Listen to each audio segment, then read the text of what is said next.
یہ مجاز کا تذکرہ ہے، وہ مجاز جس کا کلام ہندوستان بھر میں مقبول تھا، اور خاص طور پر نوجوان لڑکے لڑکیاں جس کے اشعار جھوم جھوم کر پڑھا کرتے تھے۔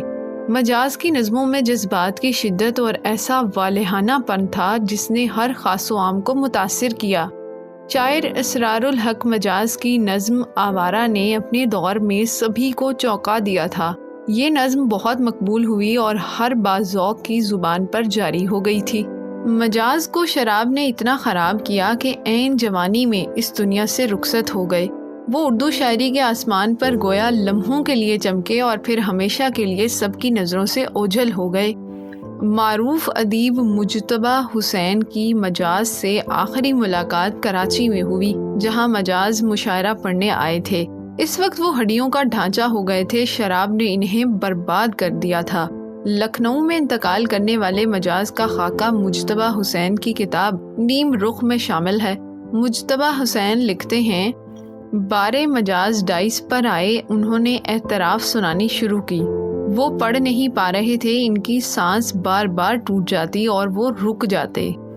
انہیں مستقل کھانسی آ رہی تھی اور وہ ہر جھٹکے کے ساتھ سینہ تھام لیتے۔ طلباء کا مجمع کچھ بے چین اور بے کیف ہوا جا رہا تھا۔ بعض گوشوں سے ہوٹنگ بھی شروع ہو چکی تھی، مگر مجاز سامعین کی اکتاہٹ سے بے خبر ہو کر پڑھے جا رہے تھے۔ خاک میں آہ ملائی ہے جوانی میں نے، شعلہ زاروں میں جلائی ہے جوانی میں نے، شہر خوباں میں گنوائی ہے جوانی میں نے، خواب گاہوں میں جگائی ہے جوانی میں نے۔ ان کی آواز میں ایک عجیب حزن آ گیا تھا۔ مجاز اپنی بربادی کا مرکب بنے ہوئے نظم پڑھ رہے تھے۔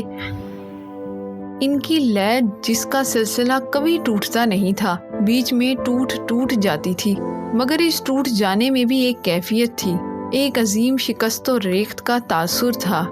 رفتہ رفتہ مجمع کی ہنسی رک گئی اور خاموشی چھا گئی۔ دفتن میرے پاس بیٹھے ہوئے ایک طالب علم نے دوسرے سے پوچھا، یہ کون شاعر ہے؟ معلوم نہیں اس نے کیا جواب دیا، کیا جانے اسے بھی معلوم ہو یا نہ رہا ہو۔ میں اس سوال کے بعد کچھ اور نہیں سن سکا۔ زمانہ اتنا بدل گیا ہے، اس کا احساس مجھے اس وقت ہوا۔